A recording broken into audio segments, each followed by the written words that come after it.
Guys, ngayon, mag-i-inspect tayo, mag-i-inspection tayo ng pangilalim ng BIOS natin. Kung kumusta ba, okay lang ba, wala pa bang problema sa suspension, sa stabilizer link, yan ang madalas niyang tinitingnan, bushing, drive shaft boot, rack and pinion boot.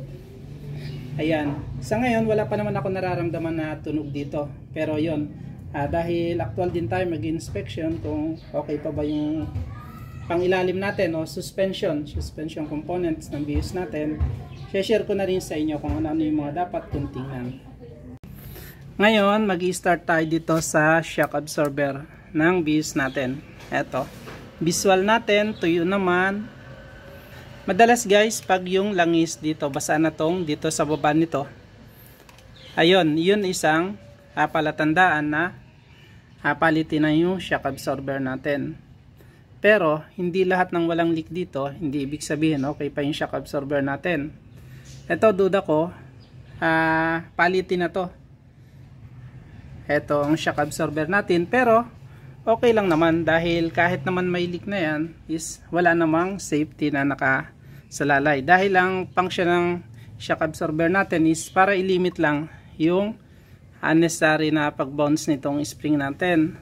Dahil imaginein mo kung spring lang nakalagay dito, walang shock absorber. Baka pag may humps tayo, ang tagal natin pag anong gano'n yung sasakyan mo bago huminto.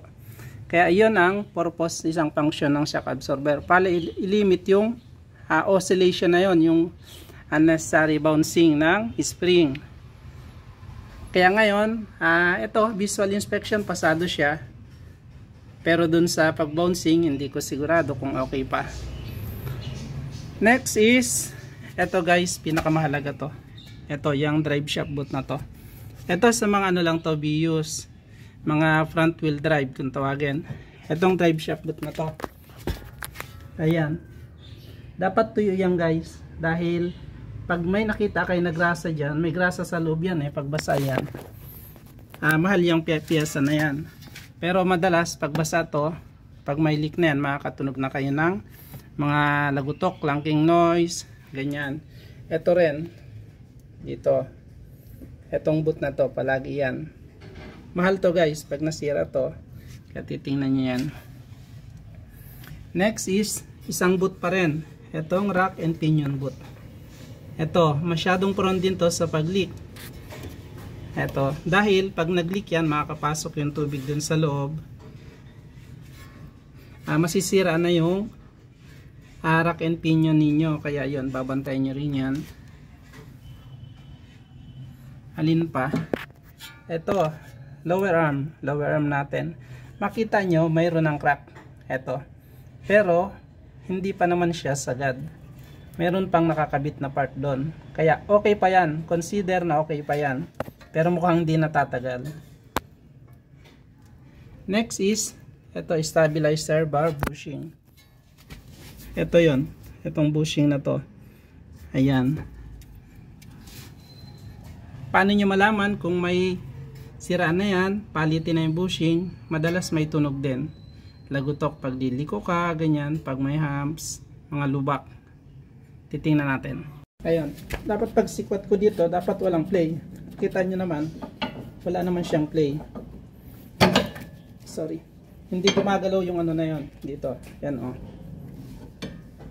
Ngayon, okay pa siya. Kagaya ng sabi ko sa inyo, wala naman akong tunog na nararamdaman dito. Ayan, dito. Pag sinikwat mo, dapat tutuunan mo dito. Wala pa siya, hindi pa na naglalaro. Dahil pag naglaro yan, ibig sabihin, yung bushing palitin na. Okay pa. Ball joint natin. Ito. Tuyo pa siya. Wala pa naman.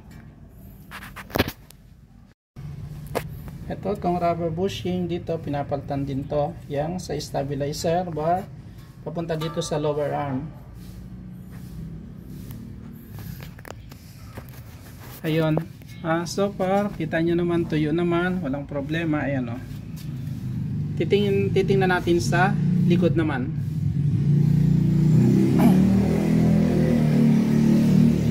Okay, dito sa likod, guys, ayun pa rin, shock absorber pa rin yung number 1 na tinitingnan dito. wala pa rin naman siyang sa visual, tulo ng langis. Naka-extend lang siya dahil again walang support dito. Ayun lang, maliban dito wala nang masyadong suspension component na kailangan tingnan pa dito.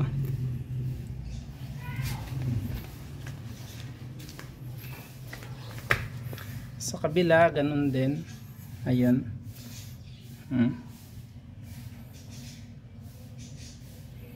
Ito tinignan ko na kanina to eh. Tingnan ko na rin to.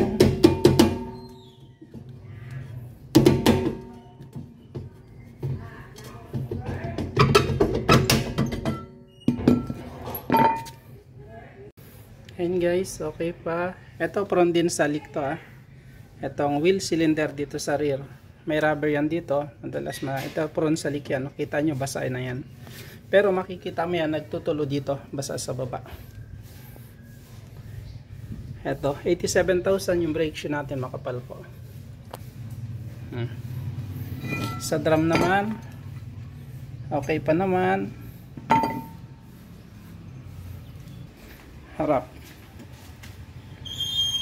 Ganun din guys, kita nyo. Ayun, kita nyo naman.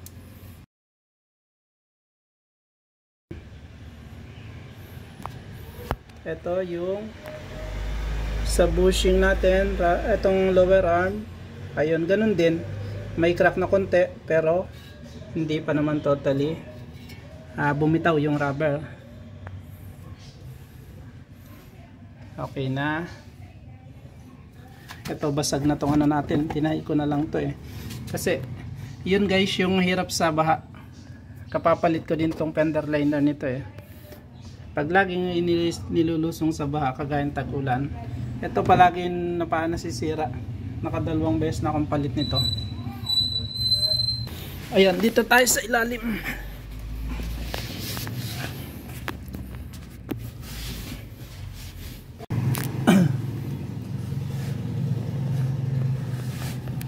Ayan, nakita nyo naman ilalim guys. Ayan tuyo. Dito sa oil pan natin,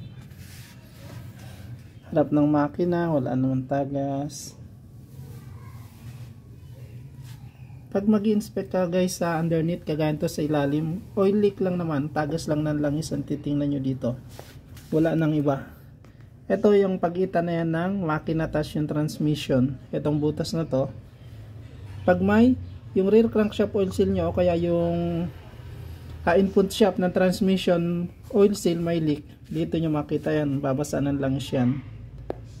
Ito yung transmission natin, ito yung makina, yung pagitan na yan. Tapos ito pa pala isa, itong engine support ng makina natin, transmission at makina dito sa ilalim. Sa Vios, isa lang dito sa ilalim. Isa lang dito sa ilalim. Pero dun sa iba, dalawa. Sa ibang sasakyan.